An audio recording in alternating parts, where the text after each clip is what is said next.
बिस्मिल्लाहिर्रहमानिर्रहीम। अज़ीज़ तलबा अस्सलाम वालेकुम। आज हम फंडामेंटल्स ऑफ केमिस्ट्री में डिस्कस करेंगे ब्रांचेस ऑफ केमिस्ट्री को। तो सबसे आपके कोर्स में 8 ब्रांचेस हैं और इसमें जो सबसे पहली ब्रांच है वो है फ़िज़िकल केमिस्ट्री। फ़िज़िकल केमिस्ट्री जो है इसको उर्दू ज़बान में तबई कीमिया कहा जाता है और इसमें हम देखते हैं कि रिलेशनशिप देखते हैं दो चीज़ों का, एक है कंपोजिशन ऑफ मैटर और दूसरी चीज़ है फ़िज़िकल प्रॉपर्टीज़ ऑफ मैटर। कि जो फ़िज़िकल प्रॉपर्टीज़ ऑफ मैटर होती हैं उनका कंपोजिशन ऑफ मैटर पे क्या असर होता है। कंपोजिशन ऑफ मैटर से मुराद है कि कोई भी आपके पास कंपाउंड है, फॉर एग्ज़ाम्पल H2O है, जिस तरह ये H2O है पानी का फार्मूला है, इसकी अगर हम कंपोजिशन देखें तो दो एटम जो इसमें पाए जाते हैं, एक हाइड्रोजन का एटम है और दूसरा जो है वो ऑक्सीजन का एटम है। तो ये तो हो गई बनावट, यानी इसकी कंपोजिशन होगी मैटर की। और अब हमने देखना है जो फिज़िकल प्रॉपर्टीज़ होती हैं उसका रिलेशनशिप कंपोजिशन के साथ क्या है। फ़िज़िकल जो तबई खसूसियात होती हैं, जिस तरह मेल्टिंग पॉइंट भी है, फिर बॉइलिंग पॉइंट भी है और इसी तरह स्ट्रक्चर ऑफ एटम भी है, यानी एटम की जो साख्त होती है कि उसकी स्ट्रक्चर कैसे है किसी भी एटम की, और वो मिल के एटम फॉर्मेशन ऑफ मॉलिक्यूल किस तरह बनाते हैं, और बिहेवियर ऑफ गैसेस का और सॉलिड्स का, यानी ठोस अशिया का बिहेवियर, सॉलिड का, गैसेस का, लिक्विड्स का क्या होता है, और इफ़ेक्ट ऑफ टेम्परेचर क्या होता है या रेडिएशन का इफ़ेक्ट क्या होता है किसी भी केमिकल रिएक्शन पर। तो इसको कहा जाता है फ़िज़िकल केमिस्ट्री। इसमें अगर एक और डेफिनेशन भी आप कर सकते हैं जो फ़िज़िक्स के जो टेक्निक्स होती हैं या जो फिज़िक्स की थ्योरीज़ होती हैं उनका केमिकल प्रोसेस पे क्या असर होता है। यानी इस चीज़ को भी हम इसी में देखते हैं कि जो केमिकल रिएक्शंस होते हैं उन पे फिज़िक्स के जो असूल हैं, जिस तरह फोर्स है, एनर्जी है, टेम्परेचर है, उसका क्या इफ़ेक्ट होता है उसकी कंपोजिशन पे। तो ये जो फ़िज़िकल केमिस्ट्री ब्रांच है केमिस्ट्री की, ये बहुत ही इसका इतलाक़ है, ये बुनियादी ब्रांच केमिस्ट्री की तस्वर की जाती है, इसकी बहुत ज़्यादा अहमियत है। दूसरे नंबर पे होती हैं ऑर्गेनिक केमिस्ट्री। ऑर्गेनिक केमिस्ट्री जो है इसको उर्दू में नामियाती कीमिया कहा जाता है और इसमें हम मुताला करते हैं हाइड्रोकार्बन्स का और उनके डेरिवेटिव्स का। हाइड्रोकार्बन्स क्या हैं? जैसा कि नाम से जाहिर है इसमें दो चीज़ें होती हैं, एक होती हैं हाइड्रोजन और एक होते हैं कार्बन। यानी ये ऐसे कंपाउंड होते हैं जो इन दो अनासिर से मिलकर बने होते हैं, एक हाइड्रोजन से दूसरे कार्बन से। जिस तरह CH4 है, ये CH4, ये फार्मूला मैं लिखता हूँ CH4 जो कि मीथेन का फार्मूला है, ये ऑर्गेनिक कंपाउंड है। और इसका अगर हम डेरिवेटिव हम लिखें, डेरिवेटिव से मुराद है कि जो हाइड्रोकार्बन से मखूज़ मुरक्कबात होते हैं, यानी जो हाइड्रोकार्बन से निकाले जाते हैं। फॉर एग्ज़ाम्पल अगर हम इसे मखूज़ कोई करें मुरक्कब, फॉर एग्ज़ाम्पल इसका अगर मिथाइल क्लोराइड हमने बनाना है तो यहाँ से 3 जो मिथाइल ग्रुप बना लेंगे, एक हाइड्रोजन निकल जाएगा, तो उसके साथ एक क्लोरीन लगाकर इसका जो डेरिवेटिव है वो हम बना लेंगे। यानी अगर ये पहले मीथेन था, इसमें से एक हाइड्रोजन हमने रिमूव कर ली और उसके साथ हमने क्लोरीन को अटैच कर लिया, तो क्लोरीन जब इसके साथ अटैच होगी तो इसका मतलब ये है कि ये हाइड्रोकार्बन का डेरिवेटिव बन जाएगा। तो ऑर्गेनिक केमिस्ट्री में हम हाइड्रोकार्बन्स का मुताला करते हैं और इनसे माखूज़ यानी इनके जो डेरिवेटिव्स होते हैं उनका मुताला किया जाता है। इसमें बहुत सारे कंपाउंड पाए जाते हैं जो कि ऑर्गेनिक होते हैं, लाखों की तादाद में, बिलियंस की तादाद में ये कंपाउंड पाए जाते हैं और ये नेचुरली भी, कुदरती तौर पे भी पाए जाते हैं और मसनूई तौर पे आर्टिफिशियली भी सिंथेसाइज किए जा चुके हैं। जब वुलर ने यूरिया तैयार किया था अमोनियम साइनेट से, तो उसके बाद इनकी बहुत बड़ी तादाद जो है वो बन चुकी है। अगर हम इनकी एप्लीकेशंस को देखें तो इसकी बहुत ज़्यादा एग्जांपल्स हैं, बहुत ज़्यादा इसकी एप्लीकेशंस हैं। जिस तरह इसकी पेट्रोकेमिकल्स में है, पेट्रोलियम में है और इसी तरह इसकी ड्रग्स में है, जो फार्मास्यूटिकल इंडस्ट्रीज़ हैं इसमें बहुत ज़्यादा इसकी एप्लीकेशंस हैं। उसके बाद तीसरी जो ब्रांच है वो है इनऑर्गेनिक केमिस्ट्री। इनऑर्गेनिक केमिस्ट्री को उर्दू में कहा जाता है गैर नामियाती कीमिया। ये वो केमिस्ट्री की ब्रांच है जिसमें all the elements and their compounds की स्टडी की जाती है। कंपाउंड्स और एलिमेंट्स जो हैं वो तकरीबन जो एलिमेंट्स हैं, जो जदीद पीरियाडिक टेबल है उसमें जो एलिमेंट्स की तादाद है वो 118 तक है। जिसमें हाइड्रोजन भी है, लिथियम भी है, सोडियम भी है, पोटाशियम भी है, beryllium, magnesium, calcium, strontium, barium, radium, boron, aluminium, gallium, indium, thallium, बहुत सारे अनासिर हैं। और कार्बन के अलावा यानी all the elements and their compounds, यानी तमाम अनासिर और उनके मुरक्कबात except hydrocarbon and their derivatives, यानी हाइड्रोकार्बन और उनसे माखूज मुरक्कबात के अलावा जितने भी अनासिर हैं और उनके मुरक्कबात हैं, उनका मुताला जो है, उनकी स्टडी इनऑर्गेनिक केमिस्ट्री में की जाती है। इससे बहुत सारे अनासिर हैं। कार्बन, हाइड्रोजन तो दो अनासिर हैं, इसके अलावा बेइंतहा अनासिर हैं जो इस कायनात में पाए जाते हैं, उनके बहुत सारे मरकबात बनते हैं। इसकी जो एप्लीकेशन है वो केमिकल इंडस्ट्री में की जाती है, बहुत ज़्यादा इसकी एप्लीकेशन है। जिस तरह ग्लास की इंडस्ट्री है, शीशा बनाने की इंडस्ट्री है, इसी तरह सीमेंट बनाने की इंडस्ट्री है, इसी तरह सिरेमिक्स हैं, मेटलर्जी है। सिरेमिक्स जो हैं ये नॉन मेटेलिक सॉलिड होते हैं जो कि हाई हीट रेजिस्टेंट रखते हैं, और जो फर्नेसेस होती हैं, केमिकल इंडस्ट्रीज़ होती हैं, उनकी अंदरूनी लाइनिंग के लिए इस्तेमाल किए जाते हैं। और जो मेटलर्जी है, मेटलर्जी कहते हैं कि जो कच धातें होती हैं, जो मिनरल, जहाँ से मिनरल को ख़ास हालत में, खालिस हालत में हासिल किया जाता है उनकी ओर से, तो मेटल को हासिल करने का तरीका जो है वो मेटलर्जी कहलाता है। उसके बाद नेक्स्ट ब्रांच है बायोकेमिस्ट्री। अजीज तलबा, जैसा कि आप जानते हैं कि बायो का मतलब होता है लाइफ।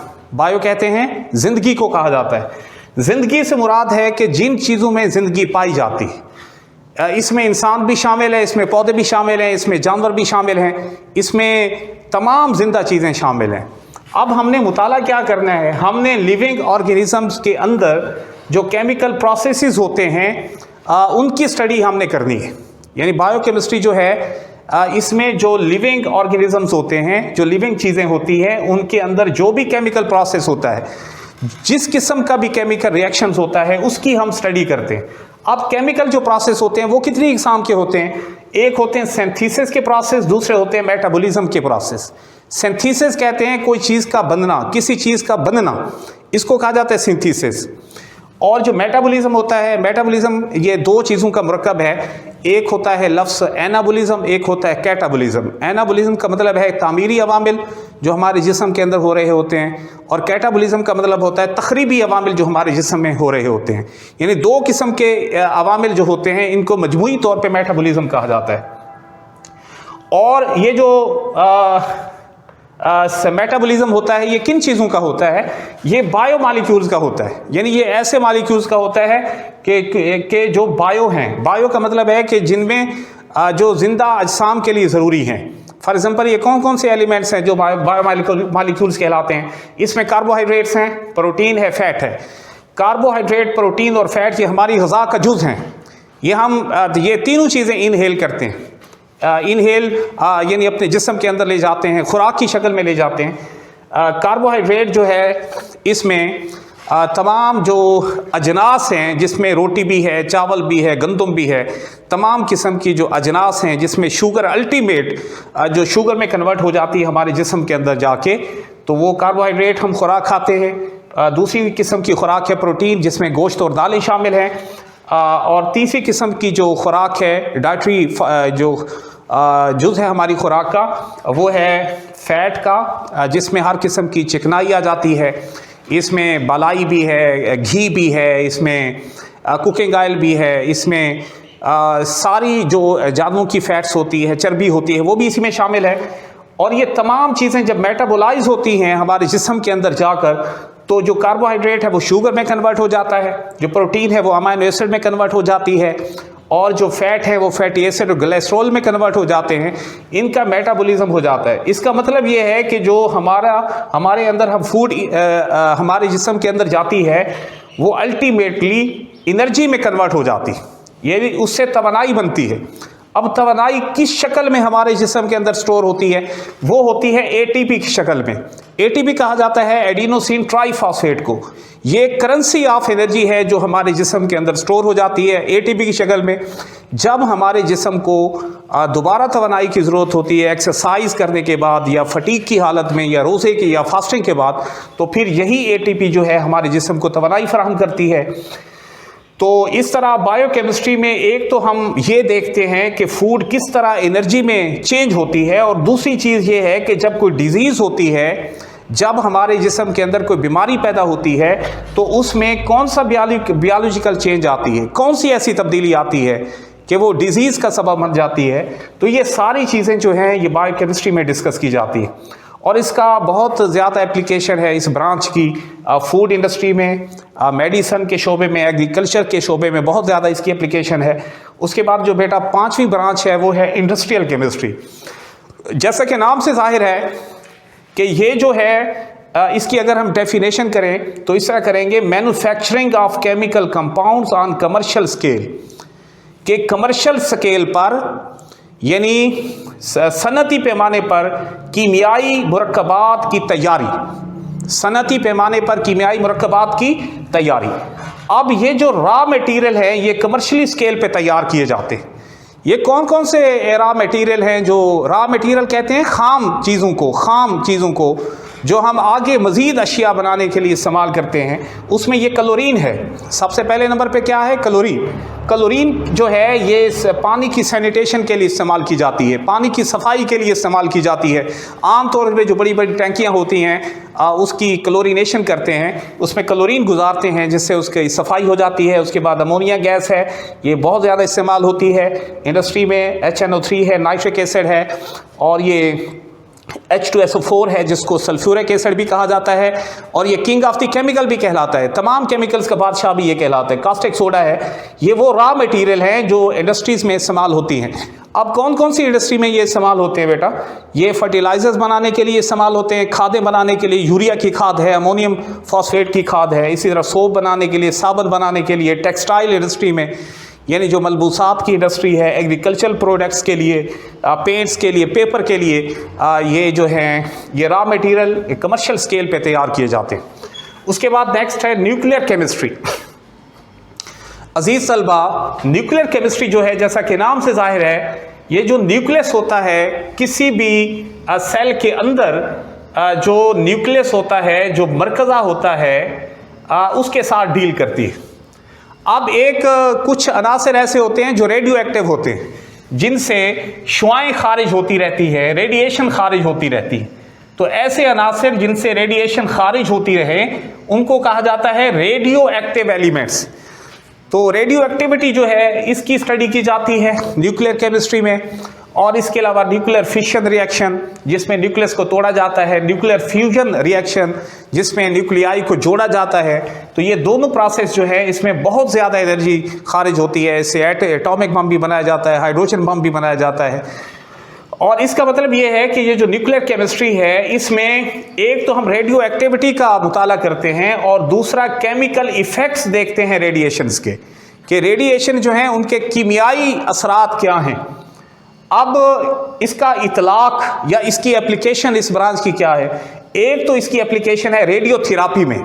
थेरापी का जब भी लफ्ज़ इस्तेमाल जहां भी इस्तेमाल होता है बेटा, इससे मुराद होता है इलाज, यानी रेडिएशन के ज़रिए इलाज। रेडियोथेरापी का मतलब हुआ रेडिएशन के ज़रिए इलाज। रेडिएशन के लिए बहुत ज़्यादा जो बीमारियों का इलाज किया जाता है, जिस तरह कैंसर का इलाज रेडिएशन के ज़रिए किया जाता है। प्रिजर्वेशन ऑफ फूड, खुराक को महफूज करना, generation of electric power, nuclear reactions होते हैं। जिस तरह हमारे कराची न्यूक्लियर पावर प्लांट है, जोहराबाद के साथ है न्यूक्लियर पावर प्लांट है, चश्मा में एक न्यूक्लियर पावर प्लांट है जिसमें न्यूक्लियर रिएक्टर से generation of electric power generate की जाती है। तो ये होगी इसकी एप्लीकेशंस। इसके बाद अगली ब्रांच है एनवायरमेंटल केमिस्ट्री। जैसा कि नाम से जाहिर है, एनवायरमेंट से मुराद है कि हमारा जो माहौल है, इसके एक तो एनवायरमेंट के कंपोनेंट देखे जाते हैं इसमें बेटा, कि एनवायरमेंट के कंपोनेंट कितने, और दूसरा इफेक्ट ऑफ ह्यूमन एक्टिविटीज़ का इन कंपोनेंट पे, जो एनवायरमेंट के कंपोनेंट हैं या एनवायरमेंट है उस पे ह्यूमन एक्टिविटीज़ का क्या असर होता है। ये दोनों चीज़ें इस एनवायरमेंटल केमिस्ट्री में डिस्कस की जाती हैं। तो जहाँ तक बात है इसके कंपोनेंट की, तो एनवायरनमेंट के कंपोनेंट के दो अज्जा होते हैं, दो कंपोनेंट होते हैं। एक होते हैं बायोटिक कंपोनेंट, एक होते हैं एबायोटिक कंपोनेंट। बायोटिक कंपोनेंट वो होते हैं जो जिनमें ज़िंदगी पाई जाती है। फॉर एग्ज़ाम्पल हमारी एनवायरनमेंट के बायोटिक फैक्टर्स कौन से होंगे? जिस तरह इंसान है, प्लांट्स हैं, इनमें भी ज़िंदगी पाई जाती है, मुख्तलिफ़ किस्म के एनिमल्स हैं, उनमें भी ज़िंदगी पाई जाती है। तो ये जो है ये कहलाते हैं बायोटिक फैक्टर्स। अब ए बायोटिक फैक्टर कौन से होते हैं? ए बायोटिक फैक्टर वो होते हैं जिनमें ज़िंदगी नहीं पाई जाती। जिस तरह रोशनी है, ये भी एक फैक्टर है एनवायरनमेंट का, रोशनी है, टेम्परेचर है, तो ये भी एक फैक्टर है। तो ये कहलाते हैं ए बायोटिक फैक्टर। दूसरा इसमें हम ये देखते हैं कि जो इफ़ेक्ट ऑफ ह्यूमन एक्टिविटीज़ का है, वो उसका एनवायरनमेंट पे क्या असर होता है। बहुत ज़्यादा असर होता है। आपने देखा होगा कि एक हमारी फ़ज़ा के गिर्द एक लेयर है जिसको ओजोन लेयर कहा जाता है, O3 यानी ओजोन लेयर है, जो कि प्रोटेक्टिव लेयर है। ये सूरज से जो अल्ट्रा वायलेट रेडिएशन आती हैं उनको ये ज़मीन तक नहीं पहुंचने देती। ये एक तरह की लेयर है, प्रोटेक्टिव लेयर है। अब इंसानी सरगर्मियां क्या हैं? ये जो हमारे रेफ्रिजरेटर हैं, यहाँ से क्लोरोफ्लोरोकार्बन्स निकलते हैं जो फ़ज़ा में डिफ्यूज़ कर जाते हैं, और फ़ज़ा में डिफ्यूज़ करने के बाद ये इफ़ेक्ट करते हैं इस ओजोन लेयर पे, और ओजोन लेयर में ये सुराख बन चुके हैं। साइंटिस्ट इस बात को ऑब्ज़र्व किया है कि ये हमारी जो ओजोन लेयर है इसमें सुराख बन गए हैं। इसको ओजोन होल कहा जाता है। क्या कहा जाता है? Ozone hole. तो इसका मतलब है कि ये जो इसके अलावा जो गाड़ियों से मुख्तलिफ़ किस्म के नाइट्रोजन के ऑक्साइड्स निकलते हैं, ये भी फ़ज़ा में डिफ्यूज़ करते हैं और ये भी ओजोन की डिप्लीशन का बायस बनते हैं। तो एनवायरमेंटल केमिस्ट्री में हम एनवायरनमेंट पे असरअंदाज होने वाले इंसानी सरगर्मियों के असरात को देखते हैं। तो आखिरी ब्रांच है हमारी एनालिटिकल केमिस्ट्री। एनालिटिकल केमिस्ट्री जो है, इसमें हम एनालिसिस करते हैं। क्या करते हैं जी? एनालिसिस करते हैं। एनालिसिस कहा जाता है तज्ज़िया करने को। तो इसमें क्या किया जाता है बेटा? इसमें यह किया जाता है कि एक हम सैंपल लेते हैं, सैंपल की पहले हम सेपरेशन करते हैं, उसकी अलहदगी करते हैं और फिर उसका एनालिसिस करते हैं। इसमें दो चीज़ें की जाती हैं। पहले उस सैंपल हमने लिया, सैंपल की हमने कर ली अलहदगी और फिर उसका किया एनालिसिस। एनालिसिस बेटा दो तरह का होता है, एक होता है क्वांटिटेटिव, एक होता है क्वालिटेटिव। क्वालिटेटिव का मतलब होता है खासियत के लिहाज से, और क्वांटिटेटिव का मतलब होता है मिकदार के लिहाज से। यानी ये जो तज्ज़िया करना होता है, सबसे पहला प्रोसेस एनालिटिकल केमिस्ट्री में बेटा, ये जो एनालिटिकल केमिस्ट्री है, इसमें एक तो हम सैंपल लेते हैं। अब सैंपल में दो बातें आपने याद रखनी है। एक, हम उसकी सबसे पहले करते हैं अलहदगी यानी सेपरेशन, और उसके बाद दूसरा फिर करते हैं हम एनालिसिस। एनालिसिस जो है ये दो तरह से किया जाता है। एक किया जाता है क्वांटिटेटिव, एक किया जाता है क्वालिटेटिव। सबसे पहले हम उसकी खासियत देखते हैं, खासियत देखने के बाद फिर हम उसकी क्वांटिटेटिव एनालिसिस करते हैं। क्वालिटेटिव एनालिसिस में क्या किया जाता है? खासियत किस तरह की जाती है, क्वालिटी किस तरह देखी जाती है किसी भी सैंपल की। यानी हम आइडेंटिफाई करते हैं किसी भी सब्सटेंस को कि सैंपल में कोई भी सब्सटेंस है वो किस किस्म का है, यानी उसकी शनाख्त करते हैं। उसके बाद दूसरे नंबर पे हम उसका क्वांटिटेटिव एनालिसिस करते हैं। मसलन हम determine amount of each component in the sample, कि उस सैंपल में हम हर कंपोनेंट को देखते हैं कि उस सैंपल में जो कि हमने लिया है उसमें कौन कौन से अज्जा शामिल है। फॉर एग्जांपल हमने पानी का करना है, एनालिसिस करना है, तो पानी में हम उसके हर कंपोनेंट को देखते हैं कि उसके अज्जा जो हैं हाइड्रोजन और ऑक्सीजन पे मुश्तमिल हैं, तो वो कौन कौन से अज्जा है। तो जब हम अज्जा को देखते हैं, हर कंपोनेंट को देखते हैं, तो वो क्वांटिटेटिव एनालिसिस हो जाता है। तो ये तज्ज़ियाती कीमिया है। इसमें मुख्तलिफ़ किस्म की टेक्निक्स और मुख्तलिफ़ किस्म के इंस्ट्रूमेंट्स इस्तेमाल किए जाते हैं और इसकी एप्लीकेशन बहुत ज़्यादा है। ये फूड का एनालिसिस, फूड का जो है एनालिसिस भी किया जाता है, वाटर का एनालिसिस भी किया जाता है, और जो हमारा क्लिनिकल यानी जो तज्ज़ियाती काम है, जिस तरह मुख्तलिफ़ लेबॉर्ट्रीज़ होती हैं, जिस तरह ब्लड शुगर की लेबॉर्ट्री है या इसमें मुख्तलिफ़ किस्म के टेस्ट किए जाते हैं, तो ये भी एनालिटिकल काम है सारा। इसी तरह एनवायरमेंटल का एनालिसिस भी किया जाता है, एनवायरमेंट का एनालिसिस भी किया जाता है, जिसमें एनवायरमेंट के मुख्तलिफ़ कंपोनेंट्स को देखा जाता है, उनकी अज्जा को देखा जाता है।